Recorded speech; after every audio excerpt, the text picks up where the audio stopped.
Hi, I'm Mark with Harbeke Marketing. Let's talk about lead form fields. In my work, I see a lot of websites and a lot of lead form fields. Contact forms, email submission forms, lead magnet forms, you name it. And one trend I'm seeing is that a lot of forms are just too damn long.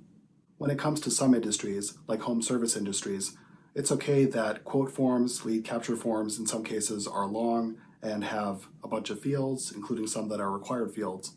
But in other industries, and I would argue in the majority of industries, keeping the number of form fields to a minimum is the way you want to go.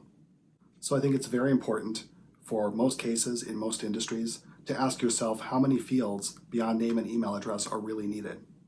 I use forms on my website that typically only have the email address. I commonly see this with a lot of clients that I work with.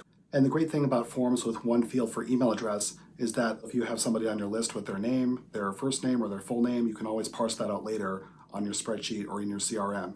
You don't necessarily have to gather it on the front end when they're filling out the form. And in most email sending platforms, you have the option, if there is no name listed, or if you don't know the first name from the email address, you can always put a dynamic value in place of the name field.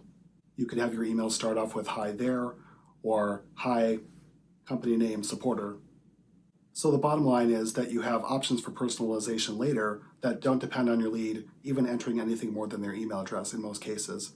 So if you've never done this, or you last did this 6 months ago or a year ago, I encourage you to revisit your forms and see which fields you can take out and reduce it to the minimum number of fields that you can.